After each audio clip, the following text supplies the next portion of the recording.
What if everything you believe about yourself is only half the story? What if the struggles, the identity, the labels, all of it is just the surface? What if your deepest truth is far greater than your human story? You are a spiritual being having a human experience. Today, we dive deep into one of the most powerful spiritual truths. You are not a human being having a spiritual experience. This idea isn't just poetic, it's a fundamental shift in perception, a cosmic reintroduction to who you really are. So breathe, open your heart, timeless. It's a song the soul has sung for millennia. And listen closely, because your soul already knows this truth. The quote is often attributed to Pierre Teilhard de Chardin, a French philosopher and Jesuit priest, but its roots go far deeper. I am my story. In the ancient Upanishads, the sages of India declared, "You are not the body nor the mind. You are the eternal self." Buddhism speaks of the unborn, undying nature of awareness. Sufism calls it the divine spark. Christianity whispers it through the words, "The kingdom of God is within you." So this idea isn't new, it's ancient. But why does it matter now? Because when you forget who you truly are, suffering begins. We arrive into this world crying, wrapped in flesh, given a name. Slowly, we gather experiences, identities, wounds, dreams. We become students, employees, parents, citizens. We live by roles. We believe, I am this body. I am this mind. But here's the truth. You are not your name. You are not your job. You are not your pain or even your past. All of that is part of the human experience. Temporary, fluid, ever-changing. And if you are ever-changing, then who is the one watching it all? Who is the observer behind your thoughts? Who remains when roles dissolve and identities fade? You are consciousness, the presence behind the mask, the witness of every joy, every sorrow, every birth and death. You are the awareness that never dies. You are eternal. You are infinite. You are not in the body. The body is in you. This doesn't mean you deny the human. It means you anchor it in the truth of who you are. The spiritual being doesn't float away from life. It moves through it with clarity, with compassion, with presence. Even modern science is catching up.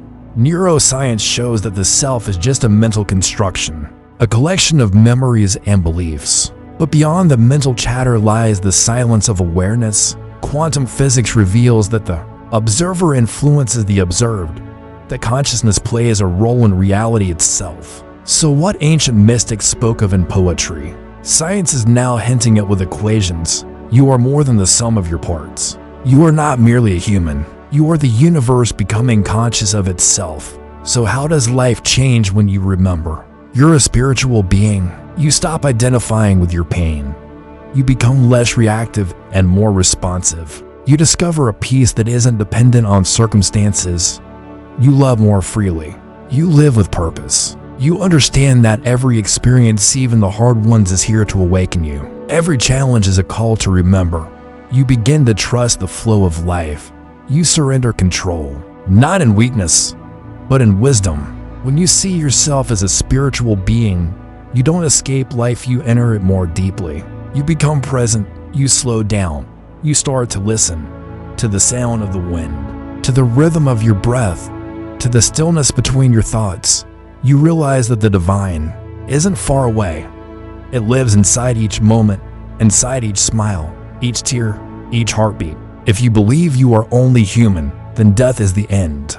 But if you know you are spiritual, then death is just a doorway. The body fades, the mind dissolves, but the self remains. You have died 1,000 times, in every sleep, every transformation, every forgotten dream. And yet you are still here, still aware, still watching, because you are the light that cannot be extinguished. You are the soul, eternal and whole. This isn't just theory, it's a practice. You awaken not in some distant mountain cave, but in your kitchen. You remember who you are not in temples, but in traffic. Spiritual awakening happens in the laundry room, in holding a crying child, and forgiving someone who hurt you. Every moment is sacred. Every action is an opportunity. You can meditate while walking, pray while cooking, Be still in the noise. Because the spiritual being is never separate from life. It is life, lived in full awareness. Heartbreak. These are not punishments. They are invitations. Invitations to grow, to release, to remember. When the human story breaks, the spiritual light pours through the cracks. Pain becomes a portal. Darkness becomes the womb of awakening. So don't resist the hard times. Let them soften you. Let them open you. Let them return you to your essence. Eventually, you stop seeking outside.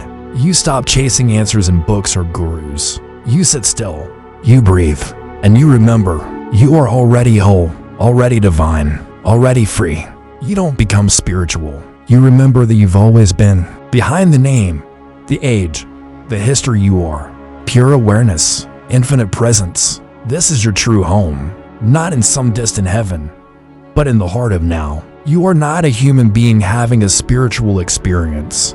You are a spiritual being having a human experience. This life with all its chaos and beauty is your sacred classroom. Your soul chose this, not to escape it, but to embrace it, to laugh, to cry, to fall and rise, to remember. So walk this world with open eyes, with a soft heart, with grounded feet and lifted spirit, because you are not just in the universe, you are the universe. Awake, and this moment is your miracle.